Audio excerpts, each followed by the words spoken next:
আজকে আমি আলোচনা করব এই নাউন ক্লোজের আরও কিছু গোপনীয় তথ্য। আম, তো আমরা সাধারণত নাউন ক্লোজ জেনে এসেছি, নাউন ক্লোজ কীভাবে চিনবো বা নাউন ক্লোজ কোথায় ইউজ করব। তাহলে দুটা জিনিসের জন্য আমরা নাউন ক্লোজ পড়ি।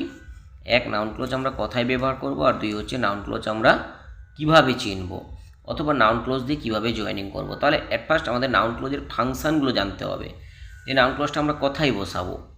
ঠিক আছে, তাহলে আমরা এর পূর্বে 4টা নিয়ম আমরা জেনে এসেছিলাম, কিন্তু আমি আরও আজকে পুঙ্খানুপুঙ্খভাবে ওগুলি বিশ্লেষণ করছি।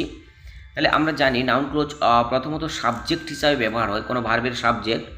ঠিক আছে, এরকম উদাহরণ আমরা অনেক দেখি, যেমন দেখো what is as is false, অর্থাৎ এখানে হোয়াট ইজ এজ এই ক্লোজটাই হচ্ছে নাউন ক্লোজ, তারপরে আবার ভার্ব আছে, তারপরে অন্যান্য কমপ্লিমেন্ট বা অ্যাডজেক্টিভ যা খুশি আছে।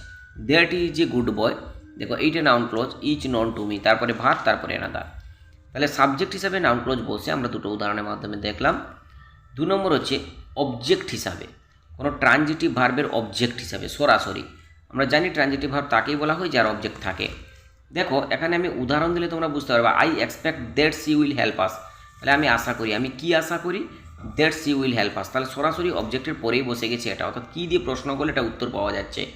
ঠিক তার পরেরটাও আমরা যদি প্রশ্ন করি, he told me that he was ill, he told me, সে আমাকে বলেছিল, কি বলেছিল, দ্যাট হি ওয়াচ ইল, তাহলে এটা অবজেক্ট হিসাবে। তাহলে কী দিয়ে প্রশ্নগুলো যদি উত্তর আসে তাহলে সেটা আমরা জানি অবজেক্ট হিসাবে ব্যবহার হয়। তারপরে অবজেক্ট অফ এ প্রিপোজিশান, অর্থাৎ প্রিপোজিশানের অবজেক্ট হিসাবে, অর্থাৎ সেই কী দিয়ে প্রশ্নগুলো উত্তর আসবে কিন্তু তার আগে একটা প্রিপোজিশান থাকবে, পরে ক্লোজটা থাকবে।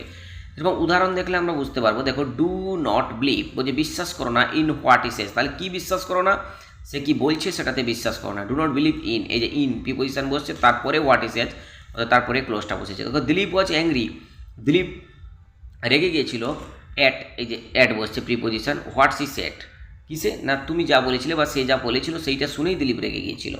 ঠিক আছে, তারপরে দেখো এখানে একটা সবথেকে বড় তথ্য, যে ক্লোজগুলি মানে সাধারণত যে যে প্রিপোজিশানগুলো এই নাউন ক্লোজের আগে ব্যবহার হয়, অর্থাৎ যে সমস্ত প্রিপোজিশানের পরে নাউন ক্লোজ ব্যবহার হয় সেগুলো হলো ইন, অ্যাট, অন, এই 3টা প্রিপোজিশান। ওকে, এরপর আমি চলে আসছি কমপ্লিমেন্ট। আমরা আজ পর্যন্ত শুনেছি যে কমপ্লিমেন্ট হিসাবে নাউন ক্লোজ ব্যবহার করা হয়, কিন্তু কখন, কিভাবে, সেটাই আমরা আজকে ডিসকাস করব। দেখো বি ভার্ব এবং সিম ভার্ব, অর্থাৎ যদি সিম থাকে মেন ভার্ব হিসাবে এবং যদি বি ভার্ব থাকে, বি ভার্ব মানে আমরা জানি am is are, was, were, shall be, will be, এগুলো, তো এইগুলোর পরেই সাধারণত আমরা কমপ্লিমেন্ট হিসাবে ব্যবহার করতে পারি কাকে, নাউন ক্লোজকে। আমরা উদাহরণ দেখলে ব্যাপারটা ক্লিয়ার হয়ে যাবে। দেখো বলছে this is what Rina set, তাহলে এই যে ইচ, এই ইচের পরে ক্লোজ বসছে, তাহলে এটা হচ্ছে এখানে কমপ্লিমেন্ট, এটা অবজেক্ট নয়। কারণ আমি আগেই বলেছি লিঙ্কিং ভার্বের পরে কখনো সেটা অবজেক্ট হয় না, লিঙ্কিং ভার্বের পরে সেটা কখনো অবজেক্ট হয় না। তারপরে যে দেখো this is why I came, এখানেও দেখো ঠিক তেমনি এই লিঙ্কিং ভার্ব ইচের পরে অর্থাৎ বি ভার্বের পরে বসছে। তারপর সিমস ভার্ব বলছিলাম, দেখো ইট সিমস, এটা মনে করা হয় that you will win a prize, তাহলে এই সিমের পরে এখানে নাউন ক্লোজ বসছে। অর্থাৎ কমপ্লিমেন্ট হিসাবে কখন নাউন ক্লোজ ব্যবহার করতে পারি আমরা, যদি বি ভার্ব এবং সিম এই দুটো থাকে। ওকে, তারপরে দেখো আফটার সাম অ্যাডজেক্টিভ, এই কিছু কিছু অ্যাডজেক্টিভের পরে আমরা কমপ্লিমেন্ট হিসাবে ব্যবহার করতে পারি নাউন ক্লোজকে। কি কি অ্যাডজেক্টিভগুলো মনে রাখতে হবে আমাদের, glad, glad, sure, clear, satisfied, sorry, sure, এইগুলোর পরে বলছে আই এম সরি দ্যাট, আমি দুঃখিত, কিসে দুঃখিত, দ্যাট ইউ হ্যাভ ফেল্ড, তুমি ফেল করে গেছো, এইটাতে আমি দুঃখিত। তাহলে এখানে সরি ভার্বের কমপ্লিমেন্ট হিসাবে এটা বসেছে। তারপর এটা দেখো শিওর আছে, এই শিওরের কমপ্লিমেন্ট হিসাবে দ্যাট সি উইল পাস এইটা বসছে, অর্থাৎ বলছে it is sure that she will pass, এটা শিওর যে সে পাস করে যাবে।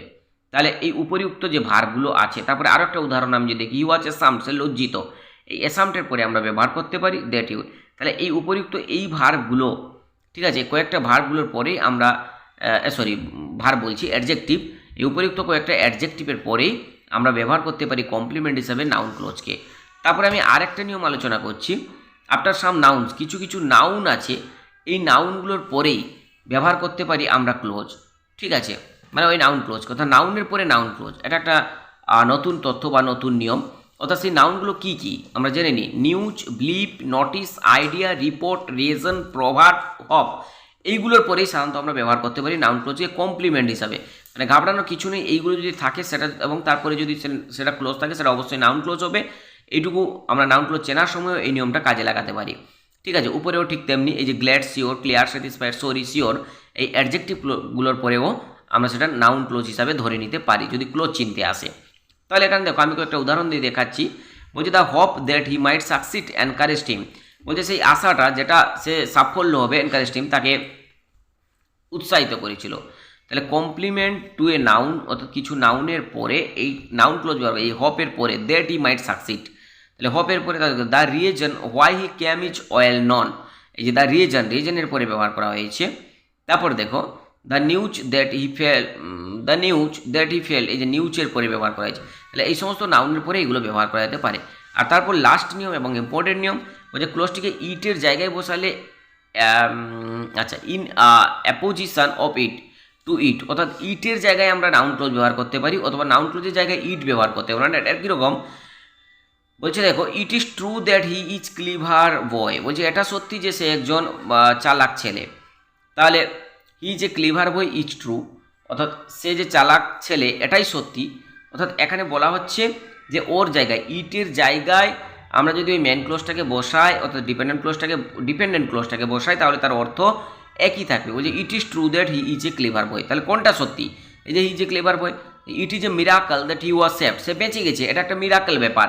তাহলে এখানে আমরা কি বলতে পারি, এই ইটটা ব্যবহার করা হয়েছে কিসে, এই যে হি ওয়াজ সেভড এইটার জায়গায়, ঠিক আছে। তো এক্ষেত্রে কি দেখা যাচ্ছে যে ইটের পরিবর্তে আমরা যদি নাউন ক্লোজটাকে বসাই, অর্থাৎ মেন ক্লোজটাকে বসাই, তাহলে একই অর্থ থাকবে। তাহলে এখানে এই কয়েকটা নতুন তথ্য নাউন ক্লোজের ক্ষেত্রে আমরা জানলাম। এগুলো যদি পুঙ্খানুপুঙ্খভাবে আমরা একটু বিশ্লেষণ করি বা মনে রাখি, তাহলে নাউন ক্লোজ চিনতে বা নাউন ক্লোজ লিখতে বা নাউন ক্লোজ বুঝতে বা নাউন ক্লোজ তৈরি করতে কোনো কিছুতে অসুবিধা হবে না।